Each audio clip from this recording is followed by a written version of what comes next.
कन्याकुमारी से कश्मीर तक के लिए निकली कांग्रेस की भारत जोड़ो यात्रा नए साल के आगाज के साथ ही उत्तर प्रदेश में दस्तक देने जा रही है। 3 जनवरी को गाजियाबाद के लोनी बॉर्डर से यूपी में एंट्री करेगी राहुल गांधी की ये पदयात्रा। इस पदयात्रा के लिए विपक्षी दल के नेताओं को भी निमंत्रण भेजा गया है। सपा प्रमुख अखिलेश यादव, बसपा सुप्रीमो मायावती, आरएलडी अध्यक्ष जयंत चौधरी, सुभाषपा के मुखिया ओम प्रकाश राजभर समेत तमाम विपक्षी दल के नेताओं को भारत जोड़ो यात्रा में शिरकत करने के लिए कांग्रेस ने न्योता दिया है। ऐसे में सवाल उठता है कि राहुल के साथ क्या विपक्षी नेता पदयात्रा करेंगे। उत्तर प्रदेश की सियासत में राहुल गांधी के द्वारा विपक्षी नेताओं को भेजे गए निमंत्रण से राजनीति गर्मा गई है। राहुल गांधी की तरफ से अखिलेश यादव, मायावती और जयंत चौधरी को भेजे गए निमंत्रण पत्र पहुंच चुके हैं। जयंत चौधरी को अगर छोड़ दें तो किसी और दूसरे बड़े नेता की तरफ से राहुल की पदयात्रा में शामिल होने या नहीं शिरकत करने का कोई औपचारिक बयान सामने नहीं आया है। सपा और बसपा दोनों के अलग अलग एक्शन के सियासी निहितार्थ निकाले जा रहे हैं। हालांकि अखिलेश यादव ने यह जरूर कहा था कि उन्हें अभी तक कोई इन्विटेशन नहीं मिला है। कांग्रेस महासचिव जयराम रमेश ने दावा किया है कि भारत जोड़ो यात्रा के दौरान राहुल गांधी के साथ बातचीत करने वाले लोगों से आईबी पूछताछ कर रही है। कांग्रेस ने गंभीर आरोप लगाते हुए कहा कि भारत जोड़ो यात्रा के दौरान राहुल गांधी के साथ बातचीत करने वालों से आईबी पूछताछ कर रही है। कांग्रेस महासचिव जयराम रमेश ने दावा किया कि जांच एजेंसी आईबी यात्रा में शामिल हुए लोगों से राहुल गांधी को सौंपे गए ज्ञापन की प्रति मांग रही है। इसके अलावा कांग्रेस ने पीएम नरेंद्र मोदी और गृह मंत्री अमित शाह को निशाने पर लिया। जयराम रमेश ने कहा कि यात्रा में कुछ भी गोपनीय नहीं है। साथ ही मोदी और शाह पर बिना नाम लिए तंज कसा कि 2 लोग परेशान हैं। उन्होंने ट्वीट करते हुए कहा कि आईबी ऐसे कई लोगों से पूछताछ कर रही है जिन्होंने भारत जोड़ो यात्रा के दौरान राहुल गांधी के साथ बातचीत की थी। जासूस हर तरह के सवाल पूछ रहे हैं और उन्हें सौंपे गए ज्ञापनों की कॉपी मांग रहे हैं। यात्रा के बारे में कुछ भी गोपनीय नहीं है, लेकिन स्पष्ट रूप से मोदी और शाह G2 घबराए हुए हैं। इलाहाबाद हाईकोर्ट की लखनऊ पीठ द्वारा निकाय चुनाव में ओबीसी आरक्षण खत्म रद्द किए जाने के फैसले पर मुख्यमंत्री योगी आदित्यनाथ ने बयान जारी किया। उन्होंने कहा कि सरकार पिछड़ों का हक दिलाने के लिए सुप्रीम कोर्ट जाएगी। वहीं सपा ने भाजपा पर कोर्ट में कमजोर पैरवी करने के आरोप लगाए हैं। मुख्यमंत्री योगी आदित्यनाथ ने बयान जारी कर कहा कि प्रदेश सरकार नगरीय निकाय चुनाव के लिए आयोग गठित कर ट्रिपल टेस्ट के आधार पर अन्य पिछड़ा वर्ग के नागरिकों को आरक्षण की सुविधा उपलब्ध कराएगी। इसके बाद ही निकाय चुनाव संपन्न कराए जाएंगे। यदि आवश्यक हुआ तो राज्य सरकार उच्च न्यायालय के निर्णय के क्रम में तमाम कानूनी पहलुओं पर विचार करके सर्वोच्च न्यायालय में अपील भी करेगी। सपा अध्यक्ष अखिलेश यादव ने मामले पर ट्वीट कर भाजपा सरकार पर हमला बोला है। उन्होंने ट्वीट कर कहा कि आज आरक्षण विरोधी भाजपा निकाय चुनाव में ओबीसी आरक्षण के विषय पर घड़ियाली सहानुभूति दिखा रही है। आज भाजपा ने पिछड़ों के आरक्षण का हक छीना है। कल भाजपा बाबा साहेब द्वारा दिए गए दलितों का आरक्षण भी छीन लेगी। बीजेपी नेता गौरव भाटिया ने दिल्ली में एक प्रेस कॉन्फ्रेंस के दौरान कांग्रेस पर जमकर निशाना साधा। बीजेपी नेता ने कहा, भारत में कट्टर बेईमान आपके साथ साथ एक कट्टर पापी परिवार भी है। इतना ही नहीं, प्रेस कॉन्फ्रेंस के दौरान उन्होंने कहा कि सोनिया गांधी अपने दामाद से भी कहती हैं ये दाग अच्छे हैं। गौरव भाटिया ने आरोप लगाया कि भारत में कट्टर पापी परिवार है। इनका काम किसानों की जमीन हड़पना और अपने दामाद रॉबर्ट वाड्रा को सौंपना है। 2008 से 2013 तक राजस्थान में कांग्रेस सरकार के दौरान 125 बीघा जमीन किसानों से खरीदी गई और 2 लोगों को, हरिराम और नाथाराम को आवंटित की गई। उन्होंने कहा कि कांग्रेस सरकार में जमीन के फर्जी अलॉटमेंट हुए और कांग्रेस भ्रष्टाचार को आसमान तक ले गई। जब राजस्थान में भाजपा की सरकार आई तब मामला सामने आया और एफआईआर दर्ज हुई। भाजपा नेता ने आरोप लगाया कि पुलिस और ईडी को मामले की जांच सौंपी गई। तब पता चला कि गहलोत सरकार ने कांग्रेस परिवार के आदेश पर एक ऐसे व्यक्ति को जमीन दी जो वास्तव में था ही नहीं।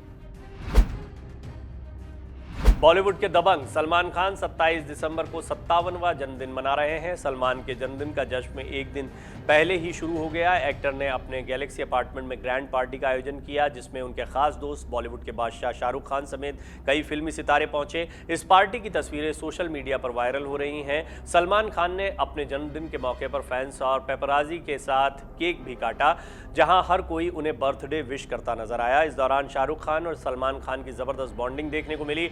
शाहरुख जैसे ही पार्टी में पहुंचे उन्हें पेपराजी ने घेर लिया। खान ज्यादा देर पार्टी में नहीं रुके, सलमान उन्हें खुद बाहर तक छोड़ने आए। इस जोड़ी को देख फैंस काफी खुश हुए। वीडियो में दोनों बात करते हुए बाहर आते हैं और फिर जैसे ही शाहरुख अपनी गाड़ी में बैठने लगते हैं वो सलमान को गले लगाते नजर आते हैं। एक बार फिर लाउडस्पीकर चर्चा में आ गया है, लेकिन इस बार वजह कुछ और है। दरअसल इस बार लाउडस्पीकर को लेकर चर्चा हरियाणा से उठी है, जहां पर हरियाणा सरकार के शिक्षा मंत्री ने कहा कि मंदिर और मस्जिद के लाउडस्पीकर का प्रयोग बच्चों को उठाने के लिए किया जाए। हरियाणा के शिक्षा मंत्री कंवरपाल गुर्जर ने कहा, बच्चों को सुबह जल्दी जगाने के लिए मंदिर मस्जिद के स्पीकर का उपयोग किया जाना चाहिए। उन्होंने बच्चों को सुबह पढ़ाई के लिए उठाने के लिए धार्मिक स्थानों से अनाउंसमेंट करने के फैसले को सही ठहराया। शिक्षा मंत्री ने कहा कि बच्चों को 5 बजे उठाने में कोई डिस्टर्बेंस नहीं होगी, ये सिर्फ उनको प्रोत्साहन और प्रेरणा देने के लिए किया जा रहा है। दरअसल हरियाणा के शिक्षा मंत्री कंवरपाल गुर्जर ने कहा, जो सुबह जल्दी उठता है उसको स्वास्थ्य शिक्षा की दृष्टि से लाभ मिलता है। इस प्रयास में समाज, अभिभावक सहयोग करेंगे तो निश्चित तौर से बच्चों की अच्छी पढ़ाई होगी। साथ ही उन्होंने कहा, धार्मिक स्थलों से सुबह बच्चों को जगाने की घोषणा करने में कुछ भी गलत नहीं है। ऑल इंडिया इमाम एसोसिएशन के नेतृत्व में दिल्ली वक्फ बोर्ड के इमाम वेतन की मांग को लेकर दिल्ली के डिप्टी सीएम मनीष सिसोदिया के आवास के बाहर जमा हो गए। इमामों का कहना है कि दिल्ली सरकार ने उन्हें पिछले 8 महीने से सैलरी नहीं दी है। अखिल भारतीय इमाम संघ ने भी वेतन के मुद्दे पर भारतीय जनता पार्टी को घेरने की कोशिश की। इमामों के वेतन को लेकर उन्होंने भाजपा पर राजनीति करने का भी आरोप लगाया।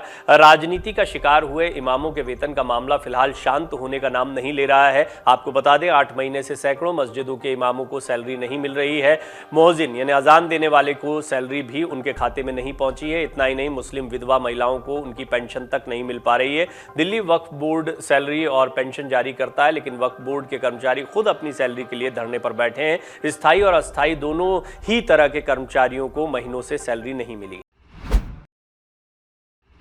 भोजपुरी फिल्म अभिनेता और भाजपा सांसद मनोज तिवारी मंगलवार को वाराणसी पहुंचे। इस दौरान उन्होंने मीडिया से बातचीत में कांग्रेस नेता सलमान खुर्शीद द्वारा राहुल गांधी की तुलना भगवान राम से किए जाने की बात पर कहा कि सलमान खुर्शीद भगवान राम के बारे में जानते ही क्या हैं। उत्तर प्रदेश में राहुल गांधी की भारत जोड़ो यात्रा को लेकर मनोज तिवारी ने कहा कि पता नहीं ये भारत जोड़ो यात्रा है या भारत तोड़ो यात्रा। आपने जब दक्षिण से यात्रा को शुरू किया तो आप एक ऐसे चर्च के पदाधिकारी से मिलते हैं जो देश विरोधी बातें करता है, वो देश को हमेशा गलत तरीके से परिभाषित करता है। रास्ते में आगे चलते हैं तो कन्हैया कुमार जैसे लोग उनके साथी होते हैं। राजस्थान आते आते वो किसी कार्यकर्ता का मोबाइल तोड़ देते हैं।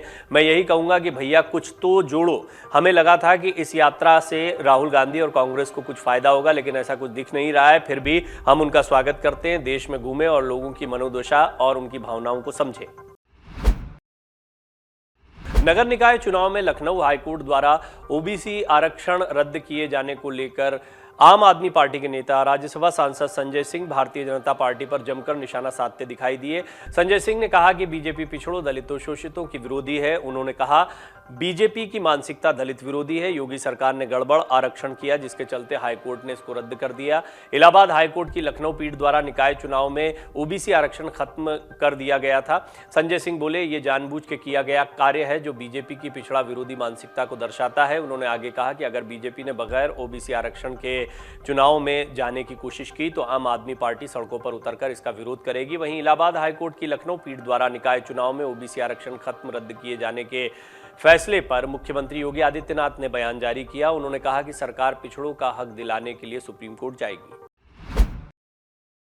देश के कानून मंत्री किरण रिजिजू ने वकीलों को लेकर एक बयान दिया है। उन्होंने कहा कि कुछ बड़े वकील हैं जो सभी बड़े केस ले लेते हैं और उनसे करोड़ों रुपए कमाते हैं। उन्हें उस पूरी जगह पर कब्जा नहीं करना चाहिए, बल्कि छोटे वकीलों को भी मौका देना चाहिए और दूसरों के साथ भी मामलों को शेयर करना चाहिए। सुप्रीम कोर्ट के वकील निचली अदालतों में भी जा सकते हैं। आखिर कोर्ट तो कोर्ट होता है। कार्यक्रम में उन्होंने ये भी कहा कि न्याय मिलने में देरी नहीं होनी चाहिए। सुप्रीम कोर्ट के वकीलों के बारे में बात करते हुए उन्होंने ये भी कहा कि कुछ वकील हैं जिनकी तारीख पहले आती है और कुछ ऐसे भी हैं जो कहते हैं कि आप उन्हें कोई केस देंगे तो वो आपको जीतने में मदद भी करेंगे। कुछ वकील ऐसे भी हैं जो एक पेशी के लिए 30 से 40 लाख रुपए चार्ज करते हैं, तो कुछ वकील ऐसे होते हैं जिनके पास काम तक नहीं होता। प्रावधान तो सभी के लिए एक समान है। डाउनलोड करें अमर उजाला ऐप और पाएं खबरें लगातार।